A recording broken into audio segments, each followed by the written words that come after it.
Hello, everybody. My name is 𝗬𝗲𝗂𝗧, and I'm a third-year medical student at 𝗬𝗬𝗲𝗂𝗧𝗂𝗧, working with Wisconsin Voice for Recovery to bring you Saturday Night Chat. So, Saturday Night Chat is a monthly chat that creates a space for people to share their recovery journey and to basically show people seeking recovery that they're not alone and that recovery is possible.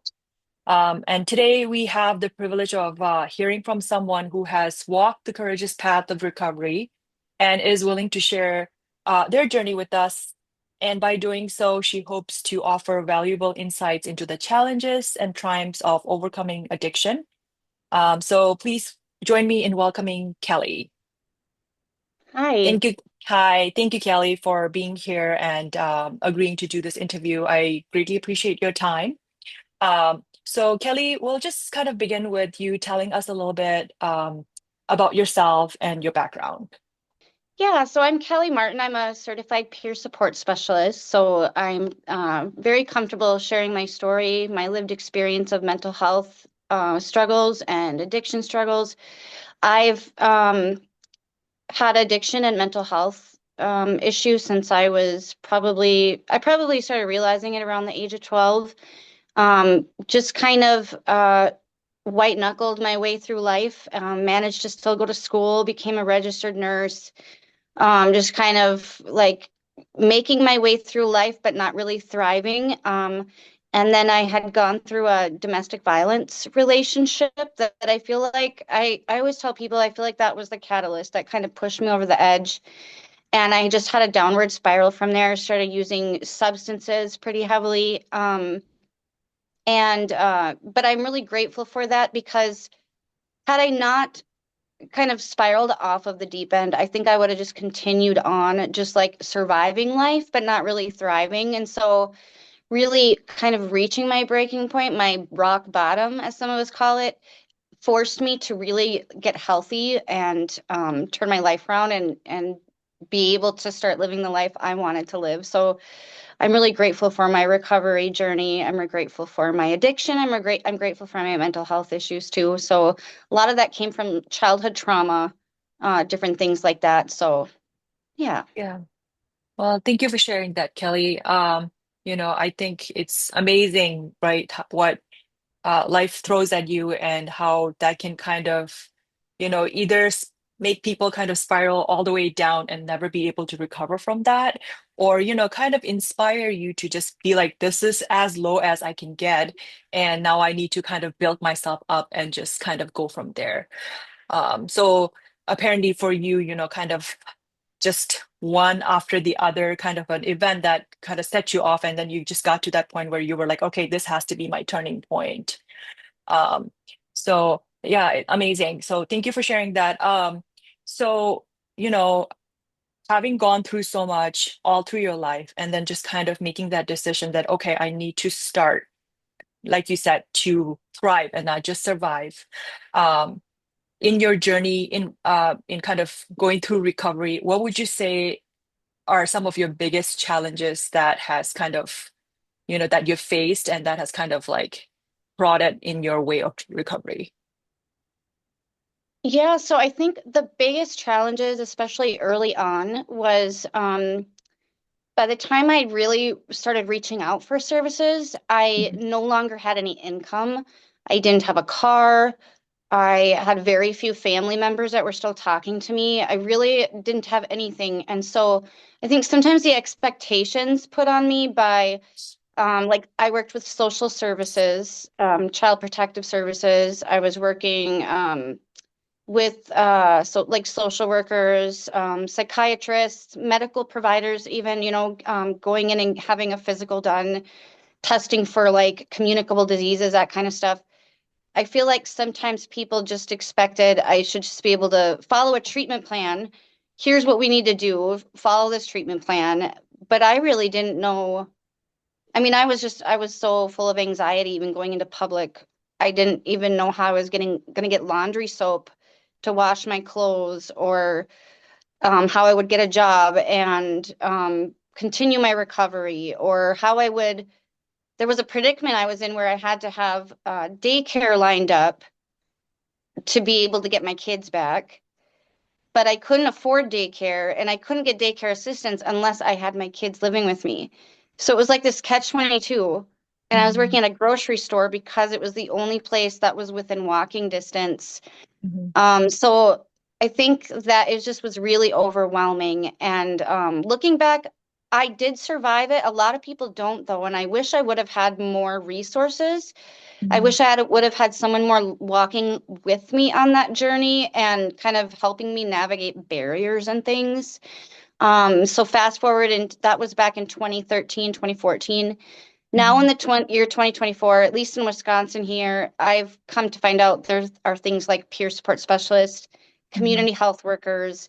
I think that people are starting to recognize those barriers and struggles people have, and there is a lot more support Mhm. to help people navigate that. And then also, just the stigma, even if it wasn't real with every person I met, Mhm. because some people look down on you or Mhm. think that you're just making bad choices, you're just a nuisance, you're a nuisance to society. Mhm. Um, if you've been treated that way by a couple people, you start to wonder who you can trust. And so it's really hard to open up. And then shame really starts to kind of take over. So you really have to really have a strong support system and um, really a lot of good skills for like positive self-talk and getting yourself through each day. Mhm. So Yeah. Yeah, I think you brought up a lot of important points. You touched on the really important topic of stigma. And I think, stigma is such a big hindrance in recovery because, people don't just, it's easy to just say something out loud and say that person is an addict or that person's just throwing or his or her life away. Um, but, the damage the words bring, not just to the person that you're, basically stigmatizing, but also to the bystanders, the people that you're around. You mentioned that you are a nurse. You have probably worked with other nurses when a patient comes in and there's already an opinion formed about a patient and you haven't even seen the patient yet, you haven't even set foot in the room yet, but you already have an opinion of what the patient's going to be like.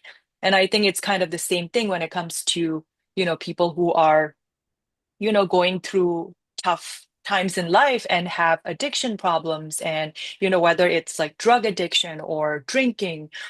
We kind of forget that there's a person, and the words you throw out are not just damaging currently in this moment, but it can kind of have a domino effect down the road. So absolutely. I love that you mentioned that because I was an ER emergency room nurse. And that was kind of the attitude. It was like if someone came in, oftentimes it was, it's a smaller community, so oftentimes it would be the same few people that would be coming in really Mhm. intoxicated, requesting to go to detox, or coming in high on meth or opiates, whatever it might be. And it was kind of like Mhm. this attitude of like, oh, here they are again. And like they were Mhm. this nuisance. And so when my substance use, my addiction started getting way out of control, there were times I didn't seek care because in my mind it was like, I'm going to be annoying them. I Mhm. can't go in to get help because they'll be annoyed by me. If I don't succeed the first time, they're going to Mhm. think, they're going to be annoyed by me. All these things. So you're Mhm. right. Like a lot of my stigma was stuff that was said about other people before I was even using Mhm. harder substances, more addictive substances. Yeah. Thank you for, bringing that up. I think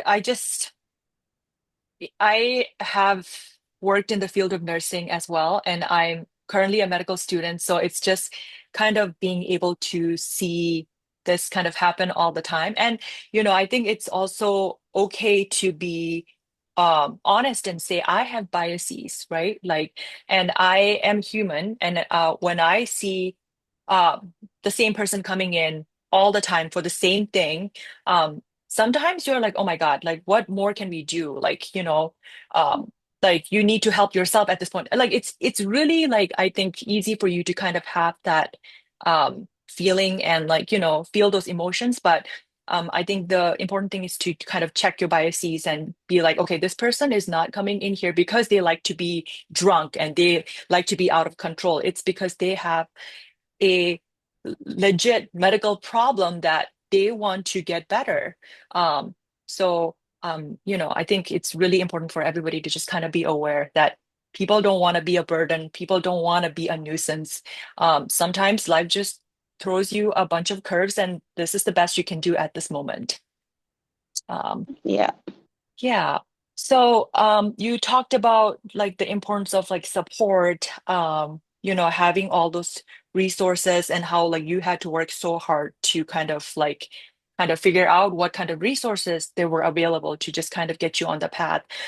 Can you talk a little bit more about what kind of support and resources you utilized and you know, what kind of resources you have found afterwards that are available for people that are undergoing kind of a similar journey? Yeah, so I started out in a residential treatment center. Um, at the treatment center, we had a kind of like I don't know if it was like a guest speaker. Someone came from the Community Violence Intervention Center, which was a domestic violence center for anyone experiencing domestic violence. They offered EMDR therapy, which is like a trauma therapy. They would help people get into safe housing, create safety plans, help people get restraining orders, those kinds of things. And this guest speaker was talking about this facility and the different resources they had. Hmm. And I reached out, like I stopped the person after the presentation was over and said, I really want to get some help. I really felt in my heart that the root cause of my whole addiction was this trauma, this childhood trauma. I had trauma in my adolescence. The funny thing about it is not funny, but it's like once you start then using alcohol or drugs to like cope or escape, you put yourself in more dangerous situations to experience even more abuse. And it just Hmm. kind of snowballs. So there's lots of trauma then. By the time you're getting sober, there's a lot of trauma to deal with, a lot of emotions that are coming up that you hadn't really felt for a long time. Hmm. And so that was one resource I sought out. I was lucky. My sister was a social worker and she was working in another county that where there was a psychiatric facility where there was a psychiatrist and then they called it a CPS worker, not Child Protective Services. I don't remember what it stood for, but she was kind of like she would come to my house, my apartment. So once I got out of residential treatment, I would see the psychiatrist. This person would come to my house. I remember one of the things we worked on was my mail. I was really overwhelmed. I had like three to 6 months worth of mail that hadn't been opened. I had Hmm. walked away from a house to go to treatment. Like I had to just let my house go. That was going to be going into foreclosure. The Minnesota Board of Nursing was sending me all kinds of stuff. I had missed some hearings with them, so they were like punishing me because they were thinking I just was avoiding them, but really I was in Hmm. treatment for 60 days. And Hmm. so I just was overwhelmed. And she just helped me like go through my mail and Hmm. then like gave me ideas on even like decorating my apartment, how to get like stuff just to like brighten up my Hmm. apartment, my first apartment out of treatment, and gave me some jobs. Just she just supported me and didn't like tease me or like treat me like why can't you open your mail? That's such a basic thing, you know. Hmm. But for me, it was huge. It was like Hmm. a big fear I had, and so that was another resource. And then I just also advocated for myself, which I feel like a lot of people don't naturally have that skill. But like Hmm. even at the residential treatment center, when people, I don't remember hearing a lot about person-centered care back then. And it was kind of Hmm. this idea that abstinence is the only way. You do what we say, you do it this way, and that's the only way. If you're not doing it that way, you're doing it wrong. Which I Hmm. feel like now we recognize there's multiple pathways to recovery. For me personally, abstinence is what I choose, you know, for myself. That is my best path. But Hmm.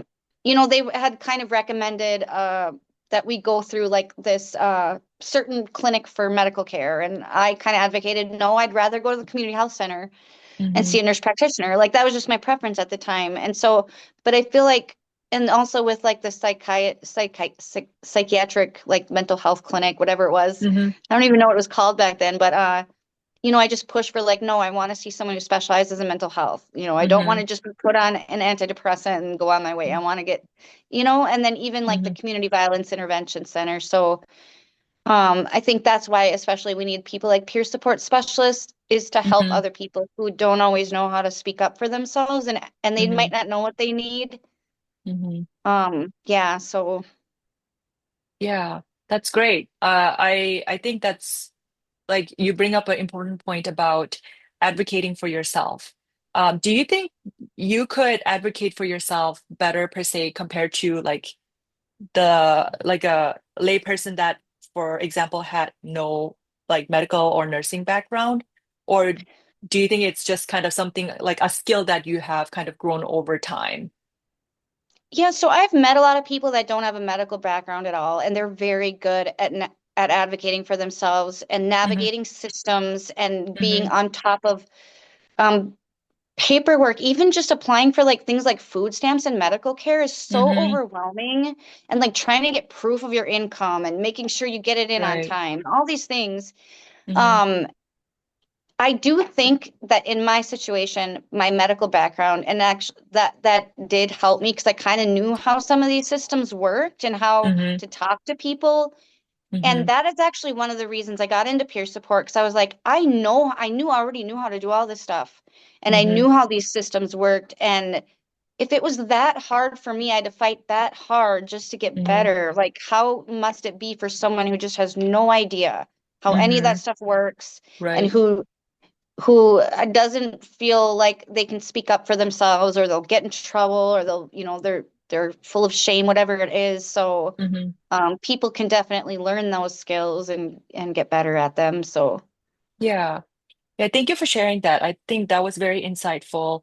And it definitely, something that, people who will watch this video and, kind of listen to your story can be inspired by and know that, there are resources out there. And sometimes, even if you don't know what those resources are, you just have to be able to speak up for yourself and ask. So another thing I think you brought up that I think is very important to kind of talk about is, you talked about how for you, like even going through your like mails was a big deal, right? Like because you were kind of so afraid to just kind of delve into it, but then having your sister just be there and be like, all right, let's do this. Let me help you through it. And when you got it done, it was a big accomplishment for you, like a big, like, okay, I nobody thinks about these things, but I think I think it's important to kind of note that for people who have mental illnesses and are going through so much in life already, it's even the little things that you can kind of get help with or get through in a day means so much and can really impact your success in kind of getting through and getting through recovery basically. um, so you know, you've obviously achieved a lot, right? You have kind of gone through all of this, and every time you have just been like kind of pelted and kind of brought down, you have just kind of risen from it and like made made a choice to like not only a choice, but like you worked hard to get to where you are today. What would you say is kind of the proudest moment in your journey so far? my proudest moment, I don't know, that's hard. I think my proudest moment was the prosecuting attorney when I was going through my child protection case had Hmm. told me that I would never get sober because of the nature of the drug I was using and the way I was using it. That Hmm. statistics showed that my chances of getting sober were very slim. Hmm. And I think that that's the first thing that comes to my mind is the day I got my kids back when the judge said, you've proven yourself, you're doing really well, I'm really proud of Hmm. you, and then gave me custody back of my kids and closed the case. That was Hmm. like the best. I don't know. Yeah. Yeah, well, congrats. That's a really big accomplishment. I'm sure it really felt good to just be like, I did what you said I couldn't do, you know? It's just kind of like proving people that don't believe in Yeah. you wrong.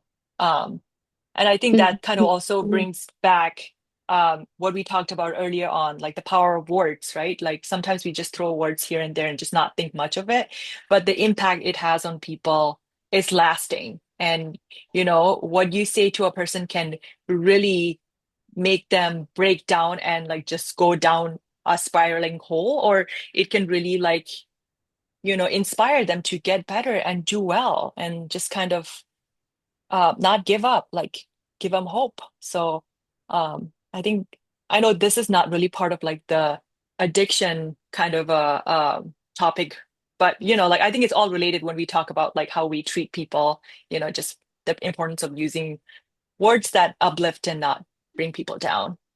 Um, so thank you for sharing all of that. So I just kind of want to end with you know, you've kind of touched base on it already a little bit, but if you could give, like, you know, a short advice to people that are currently undergoing, you know, this kind of a similar struggle that you went through, and, you know, they're trying their best to kind of go through the recovery journey, what are some like words of advice you would give them to just kind of be successful?